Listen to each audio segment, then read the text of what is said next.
और इसी बीच दिल्ली से बड़ी खबर आप तक पहुंचा रहे हैं। राहुल गांधी के साथ जीतू पटवारी की बैठक खत्म हो गई है।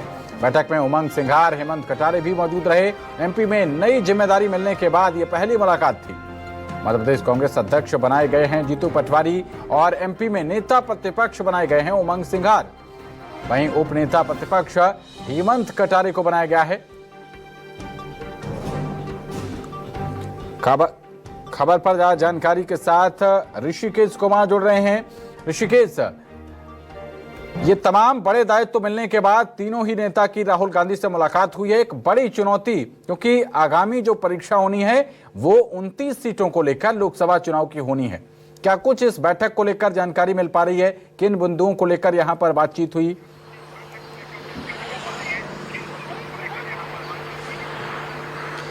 सुन पा रहे हैं आप मुझे? तकरीबन 45 मिनट ये बैठक चली, जिसमें तीनों ही नेता मौजूद थे। जीतू पटवारी मौजूद थे, उमंग सिंघार मौजूद थे, हेमंत कटारे मौजूद थे। और बैठक के बाद जीतू पटवारी ने कहा कि सामूहिक नेतृत्व में लोकसभा चुनाव की वो तैयारी कर रहे हैं और लोकसभा चुनाव की सभी जो 29 सीटें मध्य प्रदेश में वो चुनाव लड़ेंगे। जब उनसे ये पूछा गया कि क्या जो पुराने नेता हैं, चाहे वो कमलनाथ हो, दिग्विजय सिंह हो, गोविंद सिंह हो, क्या इन नेताओं का साथ मिलेगा, क्योंकि इन्हीं नेताओं के बदले नया नेतृत्व खड़ा करने की कोशिश की गई है। उस पे उन्होंने कहा कि 40% अभी भी कांग्रेस को वोट शेयर है। भले ही वो सीटों में तब्दील नहीं हो पाए हैं, लेकिन और वो जीत नहीं पाए हैं, बावजूद इसके उन्हें लगता है कि न केवल छिंदवाड़ा बल्कि 29 लोकसभा सीटों में 40% वोट के हिसाब से अभी भी वो 50-50 की लड़ाई में है। और उम्मीद किया जा रहा है कि 2024 में जब 3 महीने के बाद चुनाव होगा तो सामूहिक नेतृत्व में कांग्रेस वहां अच्छा प्रदर्शन करेगी। जब ये पूछा गया कि क्या सदन में क्या मुद्दे होंगे, क्या आने वाले वक्त में जो चुनाव होंगे क्या उसको लेकर वो कितनी तैयार है, लेकिन दिल्ली नेतृत्व ने स्पष्ट कर दिया कि वो उन्हें पूरे अधिकार के साथ वहां काम करने की आजादी देंगे। पुराने नेताओं के बदले नए नेतृत्व की जगह पर वो दिल्ली से जितना भी समर्थन या सहयोग चाहते हैं उन्हें पूरा मिलेगा। लिहाजा वो नई रणनीति बनाए, ब्लूप्रिंट बनाए, जिससे 2024 में पार्टी अच्छा प्रदर्शन कर सके। जी, लेकिन जैसा कि बीते वक्त में ऋषिकेश जी आरोप लगते रहे हैं कि जो युवा नेतृत्व है उसको पर्याप्त मौके नहीं मिल पा रहे। जो अनुभवी नेता हैं, वरिष्ठ नेता हैं, वो अपनी चला रहे हैं और अपने गुट के नेताओं को आगे बढ़ाने में लगे हुए हैं। कई बार इस तरीके की तस्वीरें सामने आई हैं, कई बार ऐसे वाकये भी हुए हैं। कितनी बड़ी चुनौती आप मान रहे हैं इन तीनों ही नेताओं के लिए?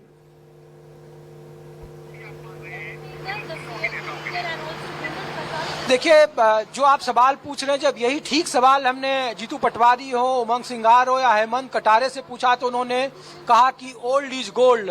मतलब कि जो साफ चीजें हैं, पुराने नेताओं को दरकिनार नहीं किया गया है और न दरकिनार करने के मूड में है पार्टी। लेकिन ये बात उन्होंने जरूर सांकेतिक तौर पर कहा कि जिस गुटबाजी का शिकार मौजूदा विधानसभा में मध्य प्रदेश कांग्रेस को होना पड़ा है, लोकसभा में उसका असर नहीं पड़े, इसके लिए कोशिश है कि नए नेतृत्व को ज्यादा से ज्यादा अधिकार दिए जाए। नया नेतृत्व को राहुल गांधी ने स्पष्ट तौर पर कह दिया है कि जो भी हो सकता है, आपको जो भी संगठन के विस्तार को लेकर, संगठन की मजबूती को लेकर, लोकसभा 2024 में सभी 29 लोकसभा की सीटों पर पार्टी बेहतर प्रदर्शन कर सकती है, वो सभी काम करें, उसका ब्लूप्रिंट तैयार करें, यहाँ लाएं और फिर उस पर चर्चा करें। केंद्र से जो भी सहयोग होगा, खास करके पार्टी के शीर्ष नेतृत्व की तरफ से, वो उन्हें पूरा किया जाएगा। वहाँ के लोकल या फिर जो बड़े नेता हैं उन पे आश्रित नहीं रहना है। उन्हें जो भी वहाँ संगठन को लेकर या फिर जो 29 लोकसभा सीटों की तैयारी को लेकर बात करनी है, वो दिल्ली आकर बात करें और दिल्ली उन्हें पूरा सहयोग करेगी। तो जो गुटबंदी की बात थी, लग रहा है कि कांग्रेस अब उससे निकलना चाहती है। भले ही विधानसभा में उसका अनुभव अच्छा नहीं रहा, लेकिन लोकसभा में उस कमी को पूरा करना चाहती है और पार्टी अच्छा प्रदर्शन करना चाहती है। और इसीलिए लोकसभा 2024 का एजेंडा कैसे पूरा हो, ये बैठक का महत्वपूर्ण एजेंडा रहा। ऋषिकेश जी, ये जो बातें होती हैं, ब्रीफिंग होती है, अच्छी अच्छी बातें की जाती हैं एक बंद कमरे के अंदर बैठकर। आम चुनाव में जब चुनावी माहौल होता है तो भीतरघात में कई बार बदलते हुए नजर आते हैं। छत्तीसगढ़ में भी आपने देखा, लगातार वहां पर नेतृत्व के ऊपर सवाल खड़े किए जा रहे हैं। ज्योतिरादित्य सिंधिया की विदाई के बाद कांग्रेस से क्या कांग्रेस ने सबक ले लिया है?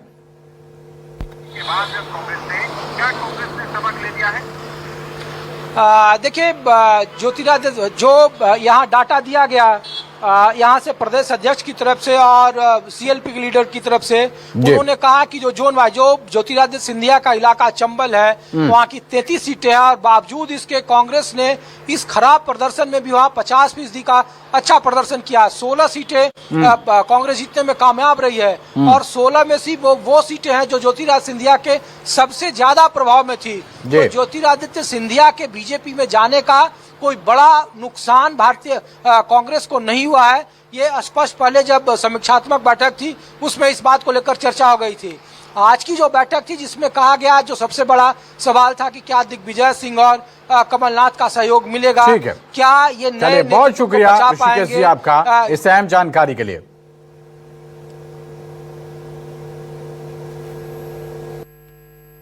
आइडियोलॉजी के पार्ट पे जरूर हमें अपने घर घर तक अपनी बात को, कांग्रेस पार्टी के विचार को, कांग्रेस पार्टी की जो प्राचीन भारत की सभ्यता और परंपरा है, प्राचीन भारत की जो आइडियोलॉजी है, भारतवर्ष की जो आइडियोलॉजी, वही कांग्रेस की आइडियोलॉजी है, प्रेम की, प्यार की, मोहब्बत की, एक दूसरे को सहयोग करने की, भाईचारे की। मैं मानता हूँ उसको और बल देके हम घर घर तक लेके जाएं और हमारे संगठन को, सारे संगठनों को कैडर बेस अच्छा करें, इसके लिए काम करें। लोकसभा का चुनाव है सामने, अच्छा पार्टी परफॉर्मेंस करे, ये चुनौती है। इस भावना को कि कांग्रेस की आइडियोलॉजी घर घर तक जाए, हमारे यूथ कांग्रेस की ओर आए। 40% वोट हमें भी विधानसभा मिला है, भारतीय जनता पार्टी को 48% मिला है। नेचुरल 51% वोट कांग्रेस पार्टी को कैसे मिले, इसके लिए क्या रणनीति हो सकती है, ये चुनौती है। और जैसा मैंने कहा था कि हमारी पार्टी में मध्य प्रदेश में एक नया विचार जो सबसे बड़ा है, सामूहिक नेतृत्व के साथ हम काम करेंगे। साथ ही सारे वरिष्ठजनों के मार्गदर्शन, सहयोग और आशीर्वाद से सारे युवाओं को कैसे हम यूज़फुल युवाओं का उपयोग हो जाए, जो योग्यता है उसका किस तरीके से हम काम लें, ये सब हमारे सामने आने वाला समय बताएगा। मैं मानता हूँ हमारे यहाँ गुटबाजी का अंत है, किसी प्रकार की मध्य प्रदेश में गुटबाजी शब्द क्या होता है कांग्रेस पार्टी में वो नहीं दिखेगा।